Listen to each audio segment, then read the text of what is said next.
Moi, je voulais poser la question quelque chose dont la presse s'est fait beaucoup écho à la rentrée, c'est-à-dire les enfants qui sont reconnus à besoins particuliers à l'école, en situation de handicap et qui ne trouvent pas d'AESH en fait pour favoriser leur inclusion à l'école, notamment dans les collèges.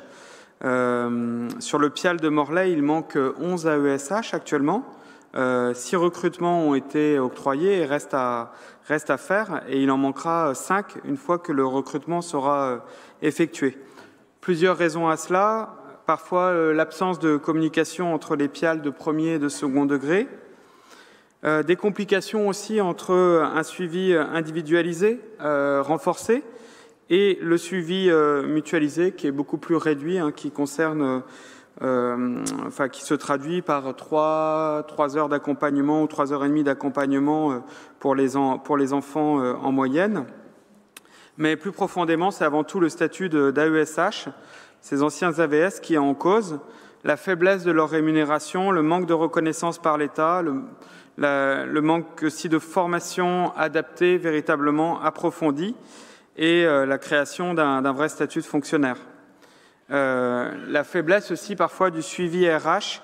C'est vrai que d'expérience, on peut dire que les AESH ont parfois très peu d'interlocuteurs au lycée TEPO quand il y a des problèmes sur la fiche de paye ou autre.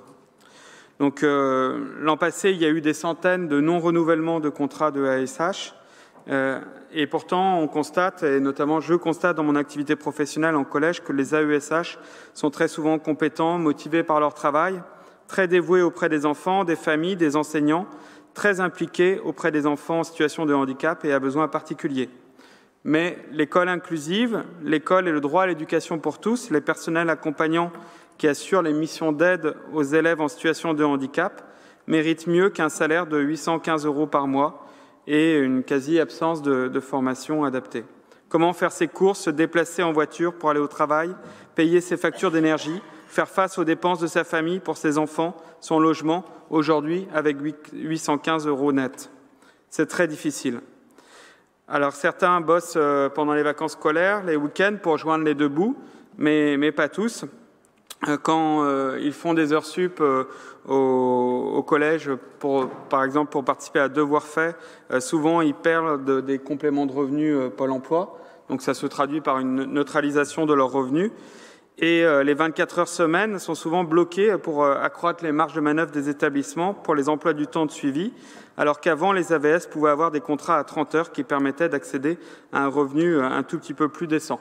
Donc je pense que comme les collèges sont de la compétence du département, le handicap aussi, même si le statut de AESH relève, lui, de la loi et de l'État, je pense qu'il faut se saisir de notre pouvoir d'interpellation aussi pour revoir ce statut si on veut vraiment que l'école inclusive s'installe dans le temps, et à mon avis elle est bien installée. Ça correspond aussi à la demande des familles. Merci. À une réalité des enfants.